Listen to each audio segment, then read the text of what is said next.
Myself, Juzer Ali Rangwala. I am working as assistant professor in Department of Chemistry, Government College, Kannauj.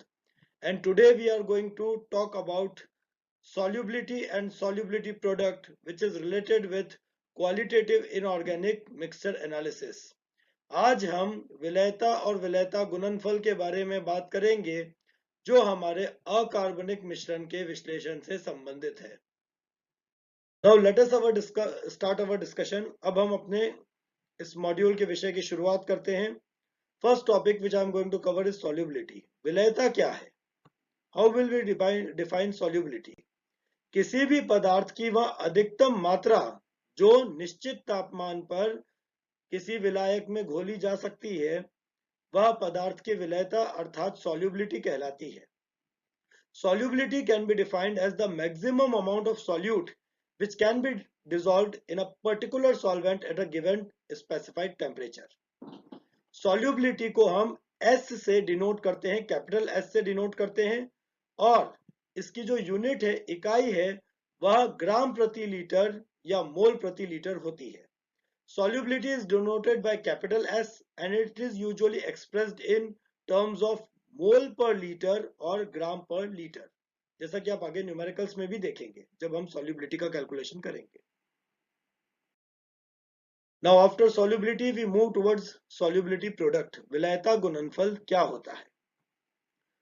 किसी भी संतृप्त विलयन में, saturated solution में पदार्थ के वियोजन के फलस्वरूप जो आयंस उत्पन्न होती है उन आयन की सांद्रता या उनके सक्रिय द्रव्यमान के गुणनफल को विलयता गुणनफल कहते हैं। Solubility product is defined as the product of concentration of ions or active mass of ions which are generated due to the dissociation of electrolyte or ionic compound in a saturated solution. विलयता गुणनफल को KSP से सूचित किया जाता है। It is denoted by KSP. अब यहां पर मैंने एक उदाहरण लिया है। मान लीजिए AB नाम का कोई इलेक्ट्रोलाइट पदार्थ है, ठोस पदार्थ है, जिसे जल में घोलने पर A पॉजिटिव और B नेगेटिव आयन उत्पन्न होती है। तो लॉ ऑफ मास एक्शन के अनुसार KSP will be equal to product of concentration और active mass of ions divided by concentration of solid AB। अब अगर हम इस समीकरण को आगे हल करते हैं तो हम देखते हैं कि जो हमारा AB है वो एक ठोस पदार्थ है, और जैसा कि हम जानते हैं जो ठोस पदार्थ होता है उसका रासायनिक साम्य अवस्था में कंसंट्रेशन जो होता है वो अनचेंज्ड रहता है, उसमें कोई खास परिवर्तन नहीं होता। तो अगर हम यहाँ AB का कंसंट्रेशन यूनिटी के बराबर रखते हैं तो जैसा हमने पिछले समीकरण नंबर 1 में देखा, हमारा जो KSP का सूत्र है उसमें AB को यूनिटी के बराबर रखने पर हमें समीकरण नंबर 2 प्राप्त होता है। KSP is equals to product of active mass of A positive into B negative. If we put concentration of AB is equals to unity in equation number 1, we get equation number 2 which says that KSP is equals to product of active mass और concentration of ions A positive and B negative. अब जैसा कि हम जानते हैं, as we know, ionic product is the product of concentration और active mass of ions which are produced on dissociation of compound at equilibrium. It is denoted by Q. So again Q is equals to A positive into B negative. जैसा कि हम जानते हैं कि जो हमारा आयनिक गुणनफल होता है वहां साम्य अवस्था में उपस्थित आयंस की एक्टिव मास सक्रिय द्रव्यमान या सांद्रता के गुणनफल के बराबर होता है। इसे Q से सूचित किया जाता है। तो अगर हम Q के समीकरण को समीकरण नंबर 2 में रखते हैं तो तुलना करने पर हम पाते हैं, on comparing equation number 2 with that of Q, we can say that for any saturated solution of a compound, KSP is equals to Q. किसी भी संतृप्त विलयन के लिए जो सॉल्युबिलिटी प्रोडक्ट का मान होगा, विलयता गुणनफल का मान होगा, वह आयनिक गुणनफल के बराबर होगा। ये इंपॉर्टेंट है, आप इसे नोट कर लीजिए। Now at any defined temperature Ksp is a constant value. किसी भी तापमान पे जो Ksp होता है, विलेयता गुणनफल होता है, वह एक स्थिरांक है। और जिस पदार्थ का Ksp वैल्यू काफी हाई होगा, काफी उच्च होगा, वह अत्यधिक घुलनशील होगा। और जिस पदार्थ का Ksp वैल्यू काफी कम होता है, विलेयता गुणनफल काफी कम होता है, वह बहुत अल्प विलेय होगा, वह काफी कम घुलनशील होगा। Now what are precipitation reactions? अवक्षेपण अभिक्रियाएं क्या है? जैसा कि आपने प्रायोगिक तौर पर देखा होगा, कई बार कुछ रासायनिक पदार्थ को आपस में मिलाने पर हमें एक ठोस अघुलनशील उत्पाद प्राप्त होता है। इस ठोस अघुलनशील उत्पाद को अवक्षेप अर्थात प्रेसिपिटेट कहते हैं। There are certain chemical reactions which on mixing of reactants gives a insoluble solid product. Such products are termed precipitate and reactions are called precipitation reactions. इन्हें मेथाथेटिकल रिएक्शंस भी कहा जाता है। इसका एक सबसे सामान्य उदाहरण है प्रेसिपिटेशन ऑफ सिल्वर क्लोराइड।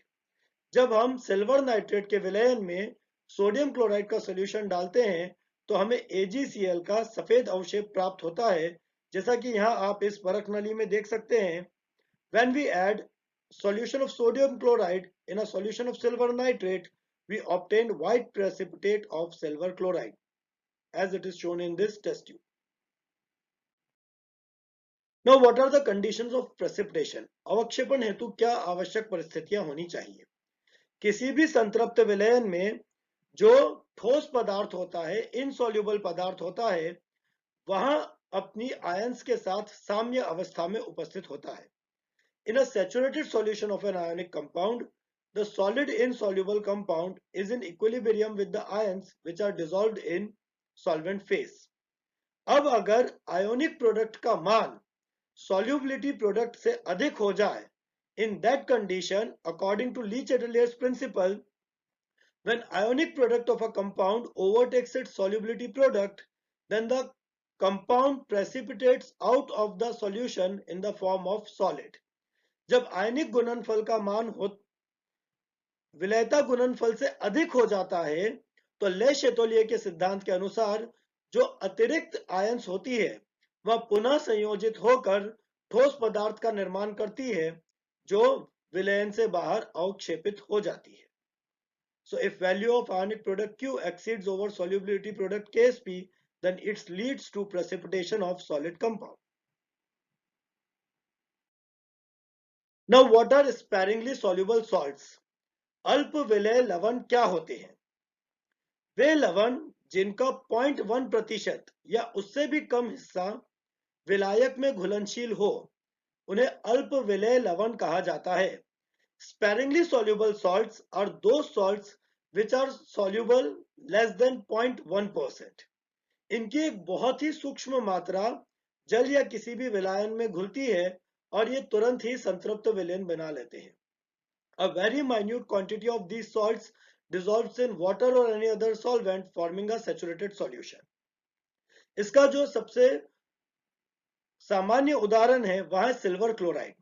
जैसा कि हमने पिछली स्लाइड में देखा, सिल्वर क्लोराइड एक ठोस रंग का सफेद अवक्षेप बनाता है, but a very small quantity of silver chloride dissolves in water, forming a saturated solution of silver chloride. AgCl की एक बहुत सूक्ष्म मात्रा जल में घुलकर Ag पॉजिटिव और Cl नेगेटिव का निर्माण करती है।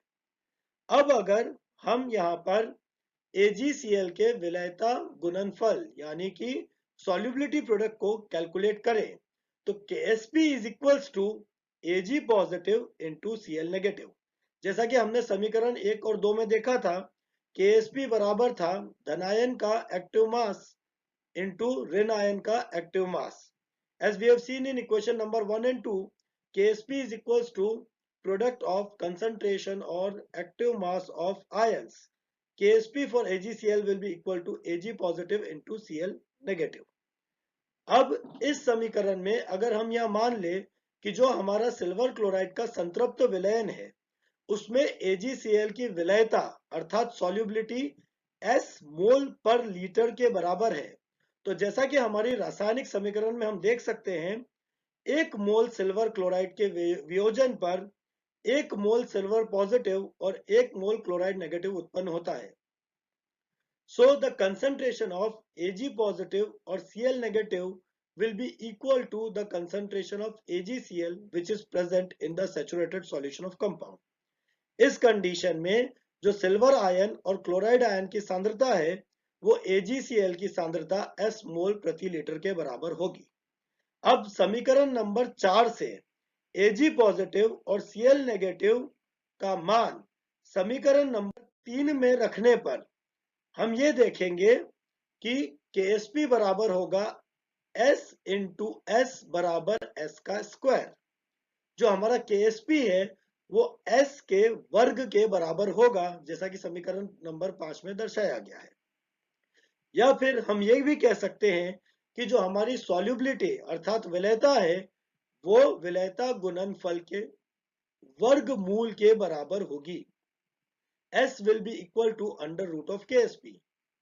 Now, equation number 6 shows that for any univalent type salt AB, value of solubility S is equal to square root of solubility product KSP.